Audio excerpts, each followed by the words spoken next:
তো স্ক্রিনের মধ্যে এখন যে অঙ্কটি তোমরা দেখতে পাচ্ছ সেই অঙ্কটি আমরা দেখবে নতুন উপায়ে একটু করব আমরা। কিরকম? প্রশ্নটি দেখো কি বলেছে যে 2 টাকায় 3টি হিসেবে কলা কেনা হয়েছে। 3টে কলা কিনেছি 2 টাকাতে। আবার 3 টাকায় 2টি হিসেবে বিক্রি করে দিলাম আমরা, বিক্রয় করলাম। তবে লাভ আর লস যেটাই হোক সেটার হারটা কত হবে? তো এখানে স্পষ্ট করে দিয়েছে লাভের হার কত, অর্থাৎ লাভ হয়েছে সেখানে। তো চলো আমরা দেখি। দেখো আমরা করব এইভাবে। দেখো সিপির ক্ষেত্রে প্রথমে দেখব কি করেছে। 2 টাকায় কিনেছি 3টি, 2 টাকায় কিনলাম, এখানে টি দেই, এখানে টাকা চিহ্নটা দিয়ে দিলাম। 2 টাকায় 3টি হিসেবে কলা কেনা হলো, সিপি। সেলিং মানে, হ্যাঁ, অর্থাৎ তোমার কস্ট প্রাইস, অর্থাৎ কেনা দাম।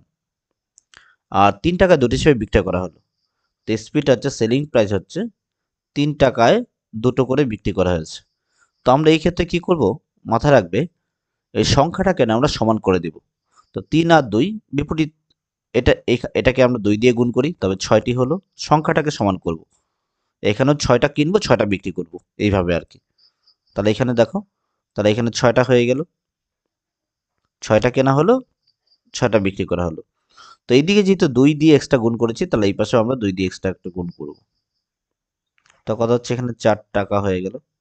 আর এখানে 3 দিয়ে গুণ করেছি, তাহলে এই পাশের সংখ্যাটাকে, টাকাটাকেও আমরা 3 দিয়ে গুণ করবো, তাহলে 3 3 9 হয়ে গেল। ঠিক আছে?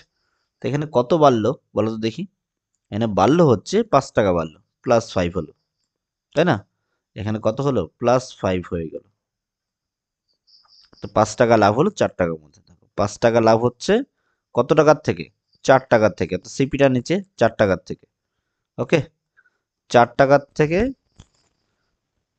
4 টাকার মধ্যে 5 টাকা লাভ হচ্ছে। তো 100 টাকার মধ্যে কত লাভ হবে এটা বের করলেই তোমাকে শতকরা লাভের হার আর বা লসের হারটা সেটা বের হয়ে যাবে। ঠিক আছে? কাটাকাটি তো করা যাচ্ছে এখানে অনায়াসে, 4 দিয়ে 100 তো কাটাই যায়, 4টা 25 করলেই হয়ে যায় 100।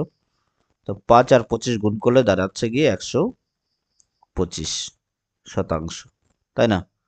হয়ে গেল এখানে। তো অপশন ডি নাম্বারটা তোমাদের আনসার এখানে। সহজ না? যে বুঝতে না পারো তুমি আরেকবার একটু ভিডিওটা পজ করে শুরু থেকে দেখো। ঠিক আছে? এরকম ধরনের অঙ্ক আরো করব, দেখবে কনসেপ্ট ক্লিয়ার হয়ে যাবে। ওকে, থ্যাংক ইউ।